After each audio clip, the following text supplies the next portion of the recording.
I paid off their mortgage with my inheritance. When my brother's family moved in, they doubled my rent and tried to banish me to the basement.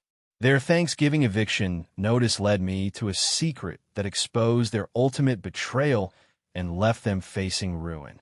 The scent of old paper and brewing Earl Grey tea was the perfume of my sanctuary. For 30 years, the house at 123 Maple Street had been my world. For the last 5, it had been my anchor. My fingers danced across my graphics tablet, the soft click of the stylus a familiar rhythm against the quiet hum of my computer. Outside my office window, the late afternoon sun cast a golden glow on the rose bush my grandmother and I had planted when I was 10. Its white blooms were like small, hopeful fists against the fading light. This house wasn't just wood and plaster to me. It was a living album of my life, each room a different chapter. I remembered the chapter of its near death with chilling clarity. 5 years ago, the word foreclosure had slithered into our home like a venomous snake. I'd found my mother in the garden, her shoulders shaking with silent sobs as she stared at the official notice from the bank. The rose bush, then in full bloom, seemed to mock her with its beauty. My father, a man whose pride was as brittle as old parchment, sat at the dining room table, his face a mask of gray defeat. They were going to lose everything. But they had me, and I had my grandmother's legacy.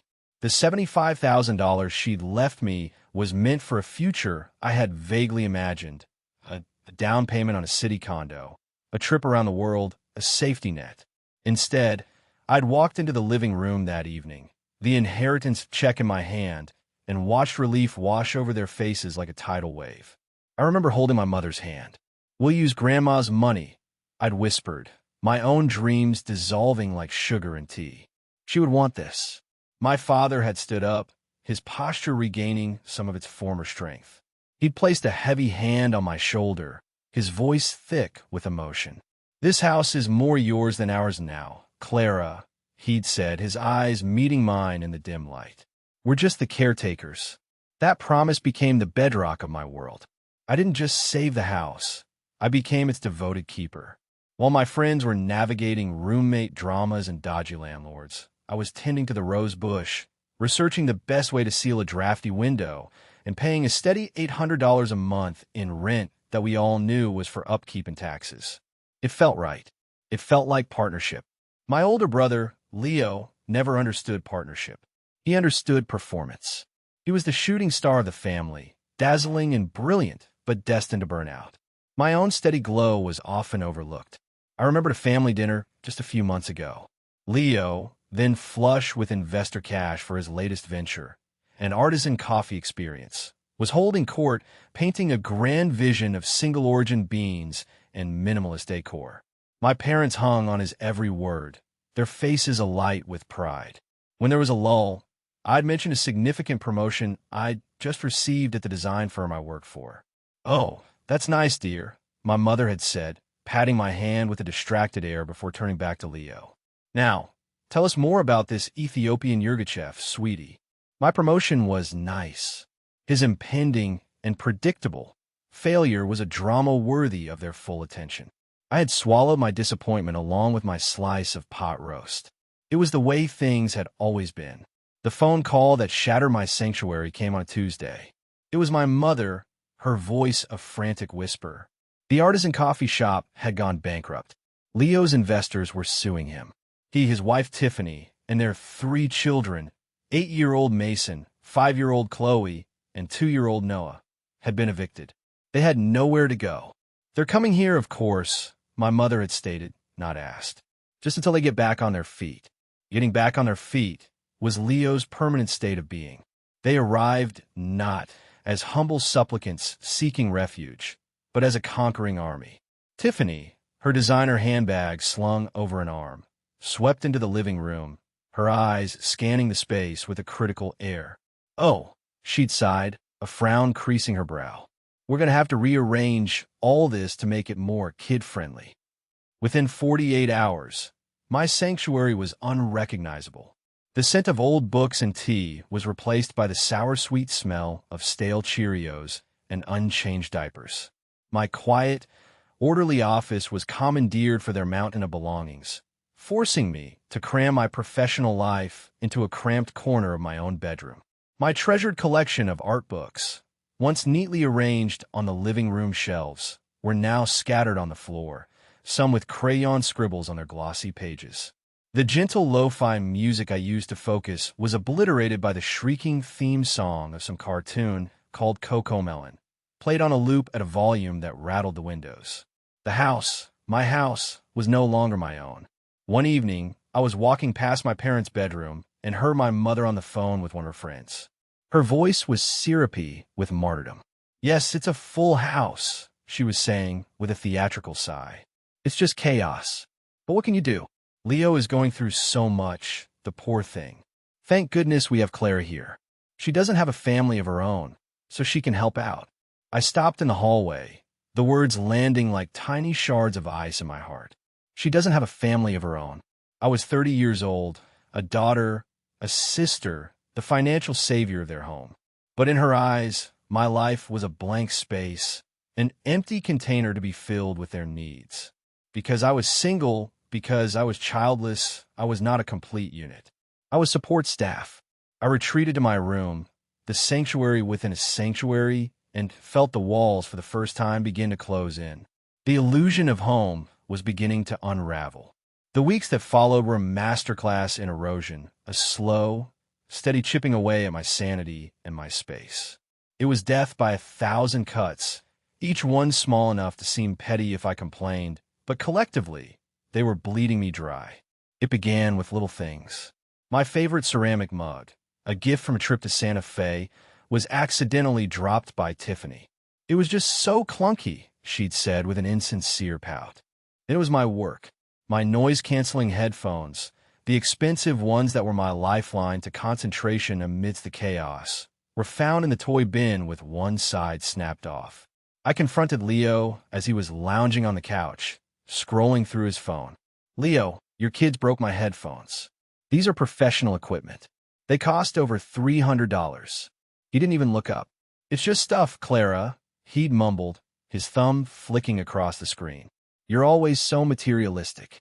The accusation left me speechless. Me, who had given up $75,000 of stuff to save his parental home.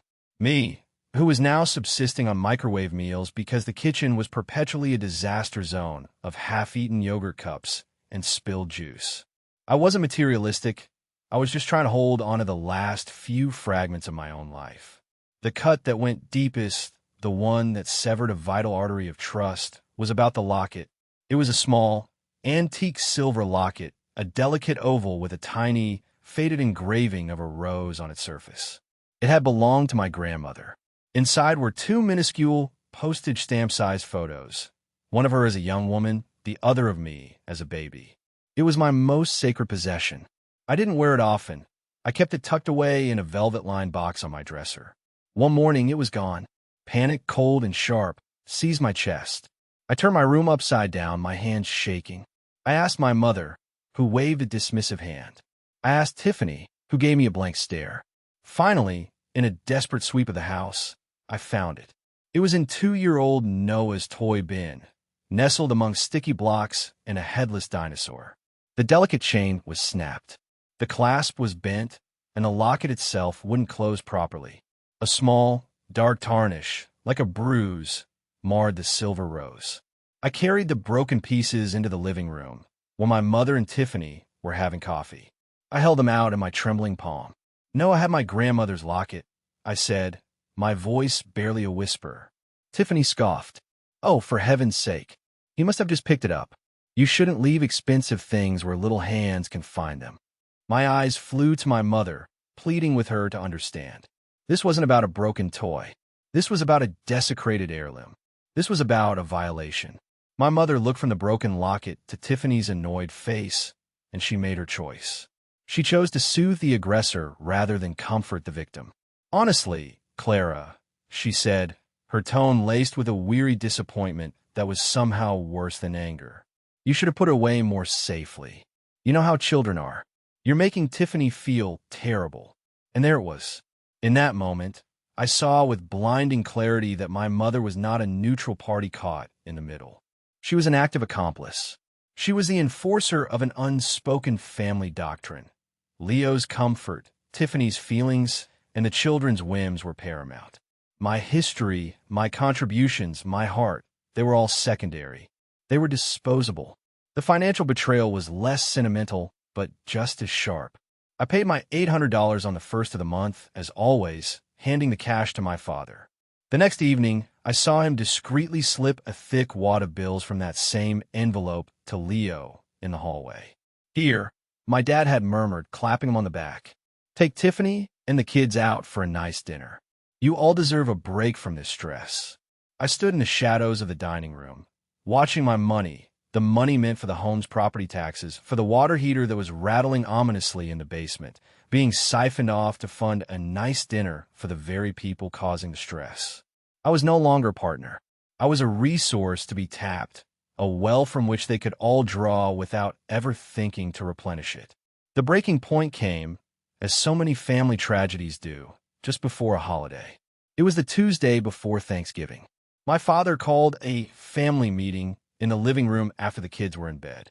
The air was thick with a strange, formal tension. It felt like an intervention, and I quickly realized that I was the one being intervened upon. Leo and Tiffany sat on the sofa, looking expectant. My father stood by the fireplace, holding a spreadsheet like a weapon. My mother wrung her hands in her lap, her face a mask of feigned sorrow. "Clara," my father began, his voice devoid of warmth, "we've run the numbers. With 5 extra people in the house, our expenses, groceries, utilities, everything have skyrocketed. We all need to adjust." He slid the spreadsheet onto the coffee table. "Effective immediately, your contribution needs to be $1,600 a month." The number hung in the air, sucking the oxygen from my lungs. Double. He wanted to double my rent. Before I could even process the audacity, my mother delivered the second blow. She leaned forward, her voice a soft, sympathetic poison. "And honey," she said, "we've been thinking. With the kids all sharing one room, it's just not working. They need more space. We've decided they should have your room. It has better light for them to play." I stared at her, uncomprehending. "My room? Where would I go?" "The basement storage room, of course," she said, as if it were the most obvious solution in the world. "It's perfectly cozy for you. The basement.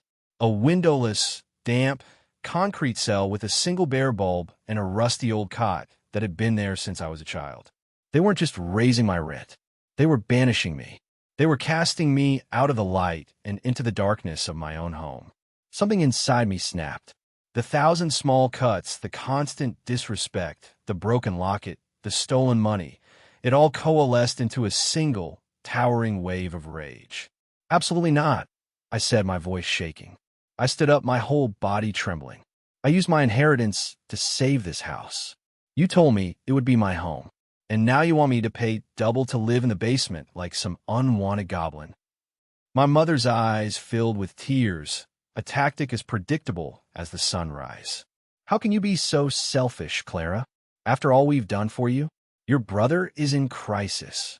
"I expected more from you," my father said, his voice a cold slab of disappointment. "Family is about sacrifice." Leo, who had been silent until now, leaned back on the couch and smirked. It was a smirk that broke me. "See," he said to Tiffany, loud enough for me to hear, "this is why you're alone, Clara. You only ever think about yourself." His words hit me with the force of a physical blow.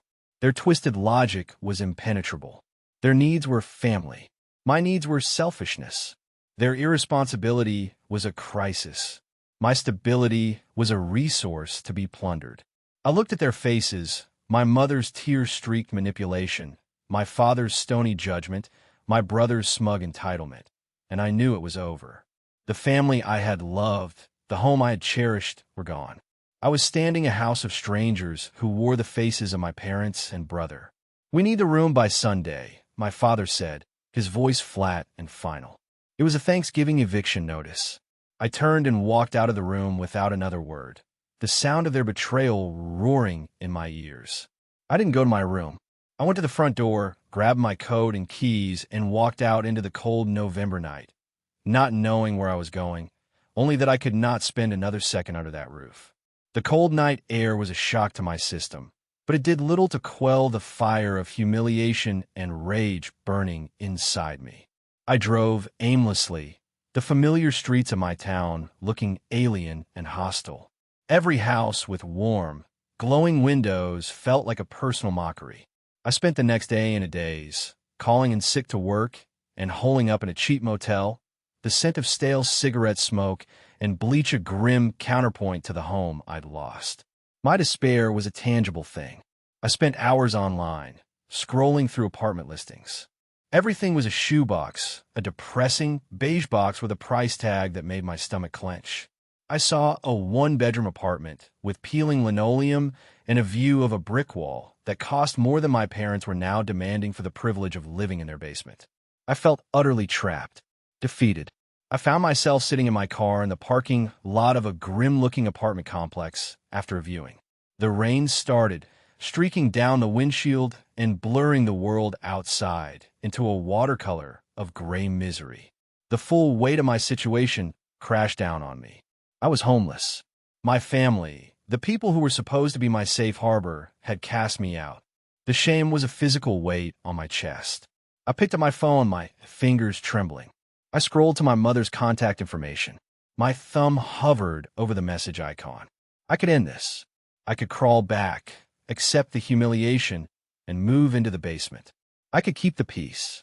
At least I would have a roof over my head, even if it was a roof I had paid for and was no longer welcome under. I typed the words, each one a tiny surrender. Okay, I'll move to the basement. My finger hovered over the send button. My vision blurred with tears. And then my eyes caught a glint of silver from the passenger seat. It was the broken locket, which I'd rescued from my room. I picked it up. In the dim light of the car, I could just make out the strong, proud set of my grandmother's jaw in the tiny photograph. She had been a woman of immense strength, a woman who had faced real hardship without ever losing her dignity. She had not raised a granddaughter to live in a basement. Something shifted inside me. The hot tears of grief and self-pity cooled into a sheet of ice. The frantic, cornered animal panic receded, replaced by a cold, still resolve. They had mistaken my love for weakness. They had mistaken my desire for peace for a lack of spine. They would not make that mistake again. I deleted the text. No, I thought, my voice a whisper in the silent car. Grandma didn't save this house, so they could turn me into a ghost in it. They want a war. They'll get one. My mindset was no longer that of a wounded daughter. It was that of a tactician. What was real? Not their promises. Not their love. What was real was the money I had given them and the property it had secured. A verbal promise is worthless, I thought. What is real? The deed. The money. When I returned to the house late that night to pack my essentials, I moved with a new purpose. I needed to see the deed. I needed to know if in some moment of forgotten gratitude, they had actually done the right thing and added my name to it. I searched the normal file cabinet where they kept important papers. Nothing. Then I remembered my dad's old desk in the study. It was where he kept things he didn't want my mother to see. Old credit card statements, receipts for a fishing rod he'd claimed he'd won. It was a place for secrets. My heart hammered against my ribs as I slid open the bottom drawer. It was filled with old, forgotten files. And there, tucked in the back, was a manila folder with the bank's logo on it. It wasn't the deed. It was an application for a home equity line of credit, dated just 3 weeks prior. And it was for $50,000. My blood ran cold as I saw the applicant's name, Clara Evans. My name, and below it, a signature. My signature. A clumsy, pathetic forgery, an insult to the fluid, precise lines I created every day in my work. The application had been denied, thank God, due to some missing documentation. But the intent was there, stark and undeniable. They hadn't just broken a promise. They hadn't just insulted my grandmother's memory. They had actively tried to commit fraud. They had used my identity to try and strip the equity, my equity, from the house. This was the weapon I needed. My next move was calculated. I didn't call my parents. I didn't scream or cry. I thought, Who else knows what they're really like? Who else loved Grandma and hated how they treated her? The answer was immediate. Aunt Carol, my mother's estranged younger sister. I called her, my voice steady and low. Aunt Carol, I said, after the initial pleasantries, I need to ask you something important. When Grandma gave me that inheritance money for the house, were there any papers? Anything in writing? Mom and Dad are lying. There was a long pause on the other end of the line. Then, Carol's voice, sharp and clear. I knew this day would come, she said with a sigh. Your grandmother was no fool, Clara. She made me promise to keep it safe in case something like this ever happened. She wrote a letter, had it notarized, and everything. An hour later, an email arrived in my inbox. The subject line was simple, from Grandma. Attached was a scanned PDF. My hand shook as I opened it. It was a letter written in my grandmother's elegant, looping script. It was addressed to me, but it was clearly a legal statement. It read, in part, this sum of $75,000 is given to my granddaughter, Clara Evans, as an advance on her inheritance for the specific and sole purpose of securing her equity and future ownership of the family home at 123 Maple Street. It is not a gift to my daughter or her husband. It is my express wish that this financial contribution be legally recorded as a lien or equity stake in Clara's name, as this is her home. It was a smoking gun. It was irrefutable proof of their long-term, calculated deception. The next morning, I didn't call a moving company. I called Ben, an old friend from high school who is now a sharp, no-nonsense real estate lawyer. I met him at a coffee shop and laid it all out on the table. The inheritance, the verbal promise, the eviction notice, the forged application, and the notarized letter from my grandmother. He listened intently, his expression growing darker with every word. When I finished, he leaned back and let out a low whistle. Clara, he said, his voice grim but resolute. They didn't just break your heart. They broke several major laws. You don't need to fight them. You need to bury them. For the first time in months, I felt the corners of my mouth lift into a smile. It wasn't a happy smile. It was the smile of a warrior who had just been handed a very, very sharp sword. The day of reckoning was the Saturday after Thanksgiving. I didn't show up at their door with a suitcase. I arrived with Ben, who was dressed in a crisp, dark suit and carried a sleek leather briefcase that seemed to radiate authority. I had chosen the setting for maximum impact, the dining room table, the very place where family loyalty was supposed to be celebrated, where I had been judged and condemned just days earlier. My family was caught off guard. They were expecting a tearful, defeated daughter begging to be let back in. They got a calm, composed woman and her lawyer. The air crackled with tension as we all sat down. Me and Ben on one side, my parents, Leo, and Tiffany on the other. Ben didn't waste time with pleasantries. He opened his briefcase and, with a quiet deliberation that was more menacing than any shout, slid a copy of the forged HELIC application across the polished surface of the table. My father's face went white. My mother gasped, a hand flying to her throat. I don't know what that is, my father stammered, his eyes darting around the room. It's a misunderstanding. Before he could finish his lie, Ben placed the second document on top of the first, a pristine copy of my grandmother's notarized letter. Checkmate. The color drained from Leo's face. Tiffany looked like she was about to be physically ill. Ben leaned forward, his voice low and cutting. Let's be very clear about what this is, he said, tapping the forged document. This is bank fraud, a federal offense. And this, he tapped my grandmother's letter, is evidence of financial elder abuse and intentional, long-term deception. The state of California takes these matters very, very seriously. He paused, letting the weight of his words settle in the suffocating silence. So you have two paths. Path A is a private settlement, handled quickly and quietly. Path B involves my office contacting the district attorney's office with a criminal referral. That path includes a public lawsuit, a forensic audit of your finances, and the very real possibility of jail time for fraud. He looked at my father. You have 24 hours to decide which path you'd like to take. It was then that I spoke. I looked directly at my parents, my voice steady, devoid of the hysterical rage they were used to. It was filled only with a profound, sad finality. "You didn't just try to steal my money," I said. "You tried to steal my grandmother's legacy. You tried to erase her wishes and my place in this home. I will not allow that." I stood up. Ben stood with me, and we walked out, leaving them frozen in a tableau of shock and ruin. They chose path A. They had no choice. The house was officially appraised. My $75,000 investment, combined with 5 years of market appreciation, gave me an equity stake valued at $110,000. To pay me, my parents had to do the very thing my inheritance had saved them from. They had to take out a massive mortgage, plunging their finances into a precarious state. The weight of their own greed came crashing down upon them. The fallout was swift. A few months later, driving through my old neighborhood, I saw a for-sale sign on the lawn of 123 Maple Street. A different real estate company. They couldn't handle the payments. Their betrayal had cost them everything. Leo sent one final, pathetic text message before I blocked his number forever.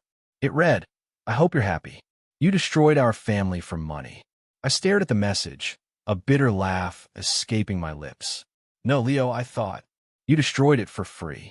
I later heard from Aunt Carol that he and Tiffany, their facade of success shattered, had been forced to move into a cramped apartment with their parents. The $110,000 wasn't blood money. It was justice, and I used it to build a new life. I bought a beautiful, bright condo in a part of the city I'd always loved.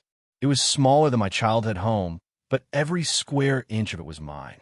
I painted the walls a vibrant, calming shade of sage green, a color my mother would have called impractical. I set up a spacious, dedicated office by a large window, and my creativity flourished like never before. I felt a sense of peace I hadn't realized I'd been missing for years. The final scene of my healing took place on my new balcony. Aunt Carol came over one Saturday afternoon. We didn't talk about my parents or Leo. We talked about my grandmother, and together we planted a small white rose bush, her favorite, in a beautiful ceramic pot. As I settled the plant into the fresh soil, the silver locket, its chain repaired and its surface polished, rested against my collarbone. It caught the sunlight, whole and perfect. As I watered the new plant, a profound thought settled over me, as clear and calm as the blue sky above. For years, I thought my job was to take care of their house. I finally realized my job was to build my own home. And it turns out, I'm a very good architect.